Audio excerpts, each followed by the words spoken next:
강원도 내 92곳의 해수욕장 중 고성군에만 27곳이 있습니다. 고성 앞바다는 물이 맑고 모래가 고운 데다 주변 경치까지 훌륭해 많은 사람들의 최애 바다로 꼽히는데요. 바다를 즐기는 여러 가지 방법이 있겠지만 요즘엔 고성하면 스노클링이지 라고 할 정도로 인기가 대단합니다. 물안경과 오리발, 수중에서 호흡할 수 있는 간단한 장비만 있으면 되고 또 먼 바다까지 나가지 않아도 물속 풍경을 경험할 수 있으니까 고성에 스노클링 붐이 일어난 건 어쩌면 당연한 결과인데요.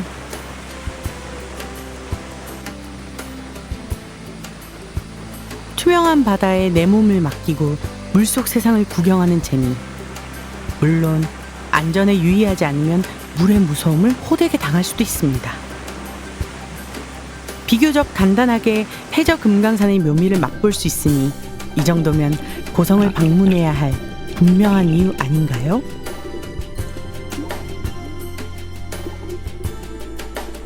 여기 모래가 너무 곱더라고요. 곱고 그 고운 모래 위를 지나가다가 만나는 그 바위 같은 지형들은 되게 아기자기하면서도 본인들만의 특색을 또 갖고 있었고, 네, 일단은 그 애기 물고기들도 되게 많고, 그리고 바위 틈 사이를 보다 보면 고동이나 해조류 같은 것도 볼 수 있고 되게 눈이 즐거웠어요.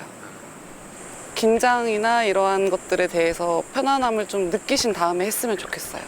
보통 스노클링을 혼자 하시는 분들은 거의 없으실 거예요. 그때는 내 짝꿍과 멀어지지 않고 항상 같이 서로의 안전을 체크를 하고, 바다 상황이 안 좋거나 내가 이 바다를 경험하지 못했거나 이기려고 하면 안 되는 것 같아요.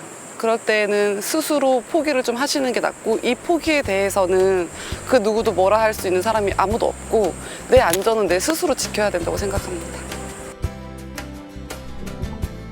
겸허하게 자연을 받아들이면 바다는 항상 열려 있습니다.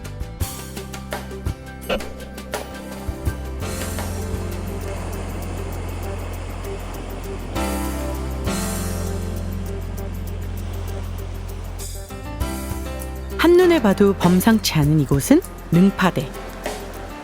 바닷물 염분이 바위 틈에 들어가 점점 커지면서 타폰이라는 구멍이 숭숭 뚫리게 됐는데요. 능파는 파도가 몰아쳐 바위를 때리는 모습을 묘사한 거라고 하네요. 옛 문인은 능파대를 삼라만상을 깎은 것이 해금강과 같은데 더 기괴하다고 표현했습니다. 능파대를 마주하면 황홀한 광경에 넋을 놓고 바라볼 수밖에요. 누군가에게 능파대는 파도와 바람이 만든 절경이라면 다이버에게 능파대는 안전하게 다이빙을 즐기기에 최적의 장소. 멀리 나가지 않아도 멋진 수중 세계를 오롯이 느낄 수 있답니다. 뭐 다이빙이라고 하는 거는 물하고 제일 편안하게 사실 이제 지내는 게 가장 중요하다고 생각을 하는데, 뭐 일단 프리다이빙을 하게 되면 뭐 조금 이렇게 얕은 물에서만 놀 수 있었다면 뭐 이렇게 지금같이 좀 깊은 데도 가보고, 예, 또 바다 깊숙이도 좀 어떤 게 있나 보고, 좀 저한테는 솔직히 프리다이빙을 배우기 전후가 되게 많은 차이를, 예, 가지고 왔어요. 예를 들면 그냥 예전에 프리다이빙을 배우기 전에는 그냥 이렇게 가볍게 뭐 물놀이를 할 수 있는 수준이었다면 지금은 이제 조금 더 물에서 편안하게, 예, 또 이렇게 수영할 수 있고 또 물을 즐길 수 있고 또 여러 가지 환경들을 조금 더 가까이 볼 수 있는 점이 굉장히 좀 다르게, 예, 다가왔습니다. 조금 더 깊은 바다에 풍덩 빠지고 싶다면 스쿠버 다이빙을 추천합니다.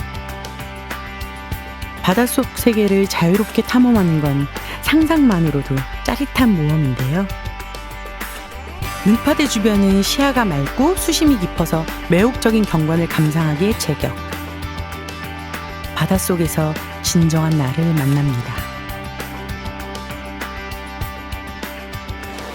일단 스킨 스쿠버 자체는 아무나 쉽게 할 수 없는 그런 좀 유니크한 장점도 있고, 이 시내에서 좀 바다 속에 다양한 풍경들이 가까이에서 직접 체험하면서 볼 수 있다는 게 가장 큰 매력인 것 같습니다. 물 밖에 있는 환경은 주로 많이 보지만은 사실 물 속에 들어가서 물 속에 있는 환경을 보는 건 굉장히 어려운 일 중에 하나이거든요. 그런데 그거를 가능하게 해주는 스포츠이고, 그리고 물 속에 들어가다 보면은 세상의 소리가 제 숨소리밖에 안 들립니다. 오로지 저한테 집중할 수 있는 게 가장 큰 매력인 것 같습니다.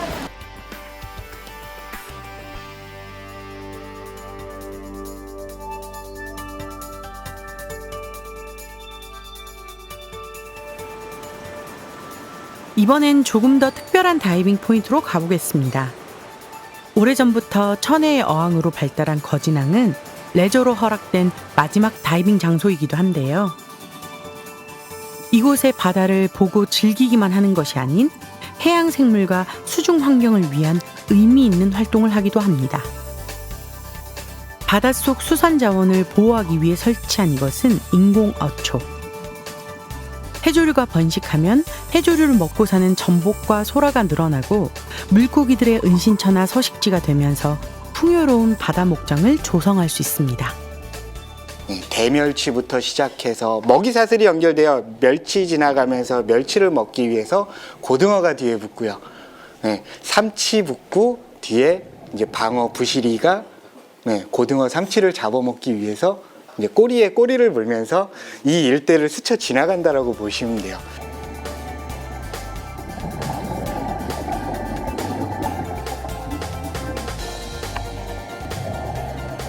고성군은 10여 년 전부터 인공어초 사업을 추진하고 있는데요.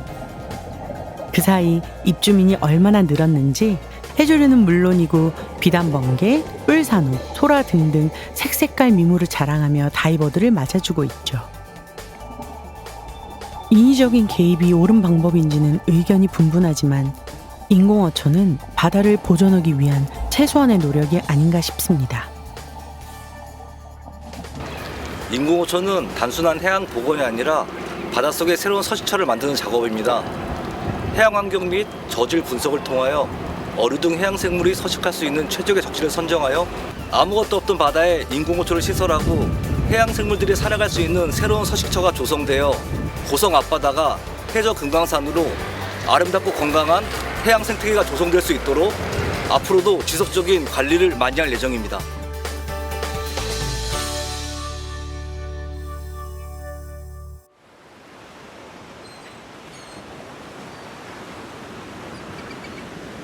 매일 떠오르는 태양이지만 단 하루도 같은 해는 없다고 하죠. 물질을 하기 위해 바다에 나가기 전 언제나 새롭게 마음을 다잡는데요.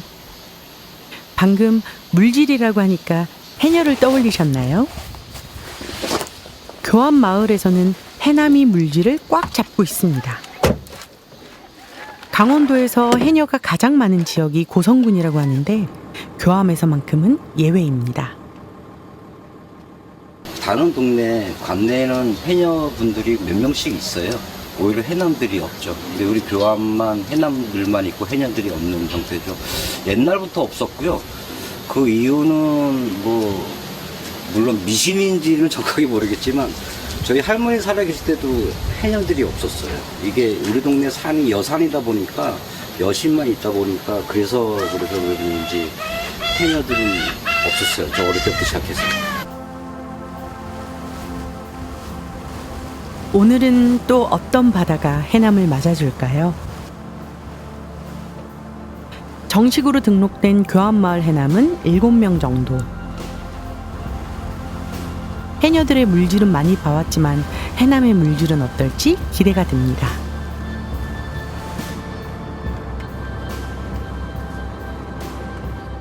과감하게 바닷속으로 향하는 교암 해남.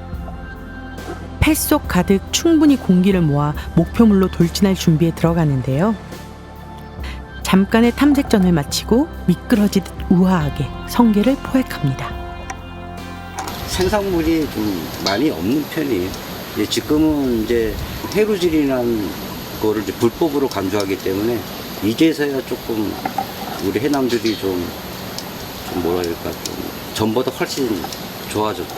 전에는 밤에도 보초를 쓸 정도였으니까 밤에 해루질하는 사람이 몰래 들어가서 문어부터 시작해서 다 잡아갔는데 성게알은 고소하면서 달큰한 맛의 고급 식재료죠. 그런데 성게가 바다 생태계 교란의 주범이라는 사실을 아시나요? 해조류의 밑둥을 갉아먹어 바다를 황폐화시키고 있다는데요. 바다를 위한다면 성게가 없어져야 하지만 소득을 얻으려면 성게가 필요하고 균형을 맞출 수 있는 방법은 없는 걸까요? 그게 이제 성게가 자꾸 백화 현상을 일으켜요.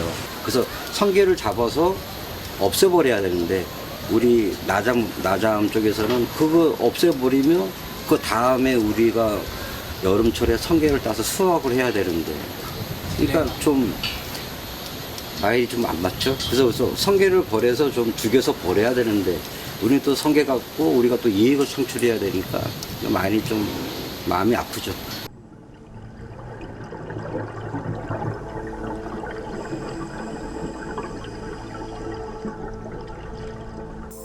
바다 생태계를 위협하는 건 성게뿐만이 아닙니다.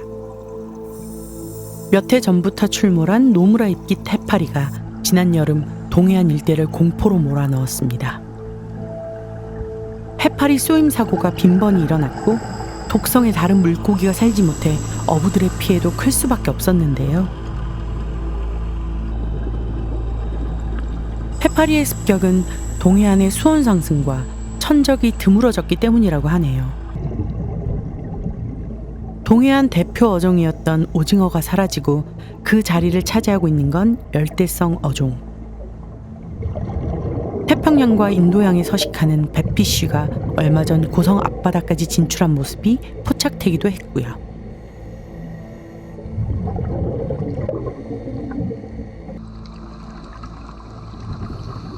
예전엔 수족관에서 볼 법한 파랑돔이나 줄돔을 어렵지 않게 발견할 수 있습니다.